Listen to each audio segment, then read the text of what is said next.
asalaamualeykum wa rahmatullahi taala wa barakaatu. ci ndëgalul sëriñ Daam Silla la ñuy waxee xanaa rek di tënk kàddu yi mu doon kàddu yu gàtt bu ko defee sëriñ bi ma nga ne toog mu ñaanal mbooloo mi ñu yeewiku ba déwén insha allahu taala. sëriñ bi nee na mi ngi leen di xamal kàddu yi cantam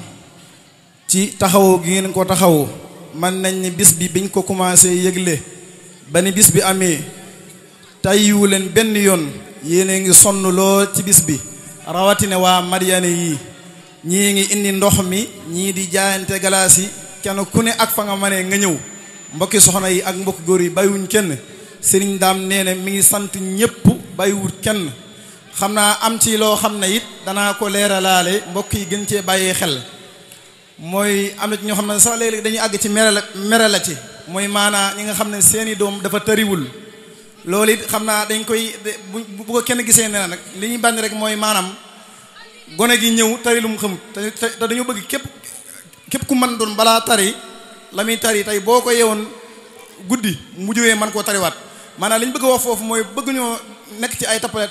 rek jox xale bu mu tari waaye képp ku ñu jox mu tari dañ koy bëgg a jàngal ba mu xam lool ba bu yëgee tari ñëpp xam ne képp ku ko dégg xam ne kay tari kat la muy man la muy tari da ko maîtriser. loolu rek moo waral ñu tànn ci ñi nga xam ne seenum néew kawe na ñii wattu nañ ñii wàcce nañ ñii sori nañ lool ñu doon gunge xale yi. kon nag képp sa doom tëriwut bu ko gisee ne daa mënut wala yu demee noonu na nga ko gisee ne xëy na liggéey bee demee noonu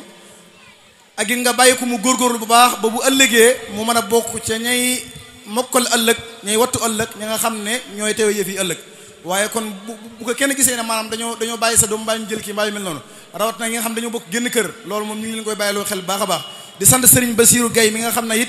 Serigne Daara la moom di wala réew sëñ bi bàyyi koo fa sori ñëw ne ci bis bi noo ngi koy sant bu baax ak Serigne Daam Diané mi nga xam ne moom it daara ju mag la yor ca janatu bàyyi daaraam booba léegi mu nekk fii bu ko neexoon ne ci leneen wala mbokk mu jafeleel ñu ko waaye ak wayefam te du ko ndaw ñëw fii ne ci liggéey bi mën naa ne taalif yi ngeen doon gis ñëpp xale yi doon ko jàng lépp moom jëm ji toog moom moo ko taalif. Serigne Baye Abdoulahi Diop mi itam moom moo doon taxaw xale yi ci njàng mu neex mi ak ahkaam yi lépp rek ba mu sotti mook Serigne Fadilou Fall mi ci nodd gu neex gi. kon noo ngi sant ñëpp bàyyiwuñ kenn di wax ne ñëpp wax amin rek sëriñ bi def ñaan ba déwén ak jàmm insha allahu taala. maa ngi leen xamal ne insha allah bu fekkee bàyyi ngeen seen doom bu ñu àggee ci daaw ci heure bi ci déwén insha allah seen xol dana sedd lool kon Serigne Daam noo ngi tàllal loxo yi di la wax nga def naan insha allah beneen yoon.